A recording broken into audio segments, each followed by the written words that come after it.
l'antonymie.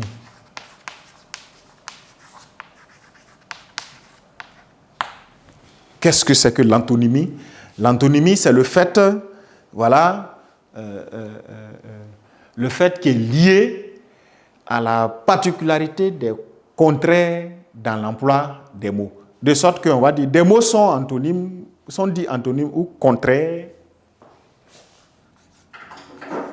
des mots. Voilà.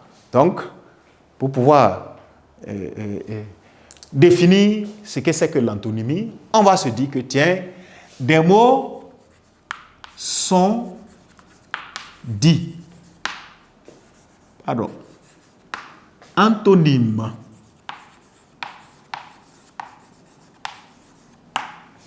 D'accord? Ou des contraires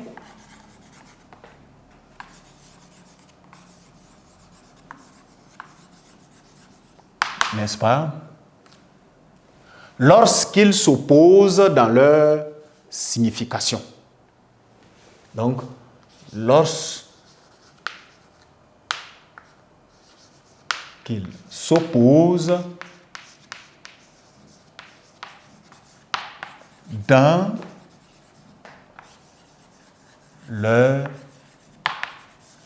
signification ou sens. Voilà. Donc, des mots vont être employés ainsi. Les contraires sont donc, alors, si vous voulez, les contraires des synonymes. Les antonymes s'opposent alors aux synonymes. Donc, alors, ce sont des mots, vous allez vous rendre compte que de nature ou de classes grammaticales identiques parfois, n'est-ce pas? Mais il peut arriver qu'ils ne soient peut-être pas de même classe grammaticale et qu'ils puissent être peut-être dits des antonymes. Ce n'est pas là véritablement le problème. Mais ce qu'il faut comprendre dans l'emploi des antonymes, c'est que, ou dans la forme des antonymes, vous avez parfois des antonymes, d'accord? Vous avez parfois des antonymes qui sont nés d'une même racine, c'est-à-dire d'un même radical, et parfois des antonymes qui naissent de radicaux totalement opposés. Donc, ce sont ces cas-là que nous découvrons ici. Voilà, en remarque.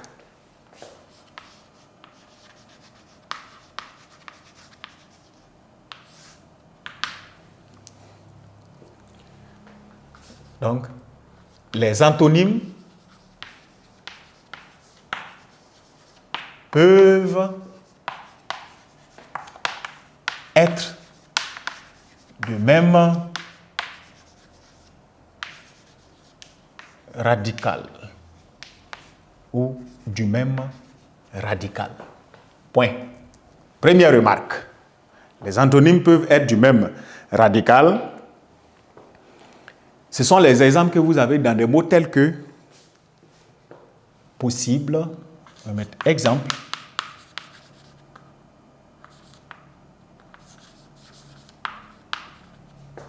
Possible qui s'oppose, ce symbole-là dans les antonymes, lorsqu'on l'emploie, ça veut dire versus. C'est-à-dire qu'il s'oppose à, V et puis petit s, versus impossible.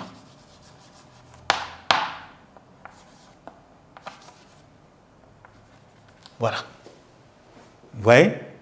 Possible et impossible sont des antonymes nés d'une même racine. Et si vous suivez, ça nous ramène au cours précédent. Ils sont en réalité des mots dérivés.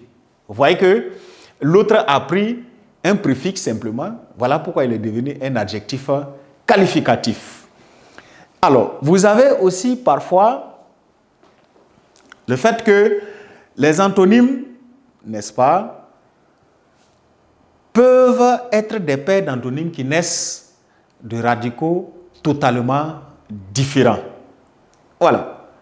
Donc, en remarque 1 et là, en remarque 2, les antonymes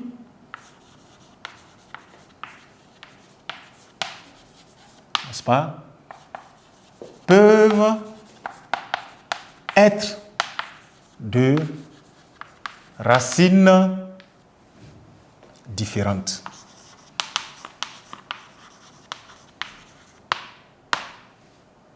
Et vous avez par exemple la paire des antonymes rapide, lent. Vous voyez? Donc, on va mettre là. Exemple.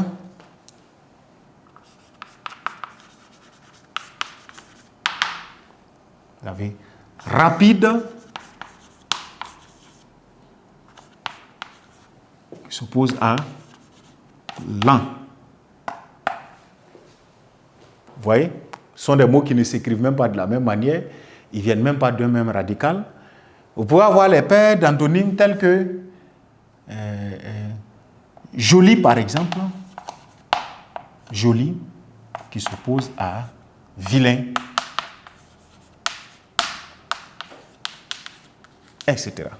Donc, c'est ce qu'on précise en disant que des radicaux peuvent être, des antonymes peuvent être des radicaux totalement opposés. Bien. Cela dit, vous allez vous rendre compte que les antonymes ont une dernière particularité qui est qu'ils appartiennent la plupart du temps à des mots de même famille. Voilà, ou à des mots de même classe. Donc, les antonymes sont généralement de même classe et en remarque 3,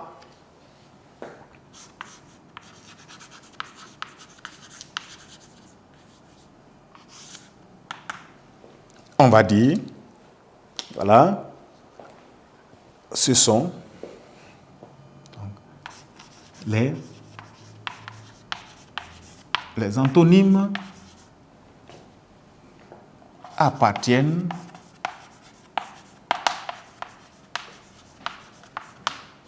à une même classe de mots. Point.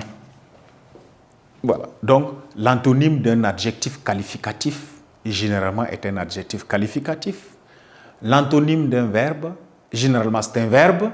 L'antonyme d'un nom est généralement un nom, si bien que vous retiendrez dans la remarque 3, ou comme la remarque 3 le précise, les antonymes appartiennent à une même classe de mots, ou qu'on appelle encore à une même catégorie grammaticale.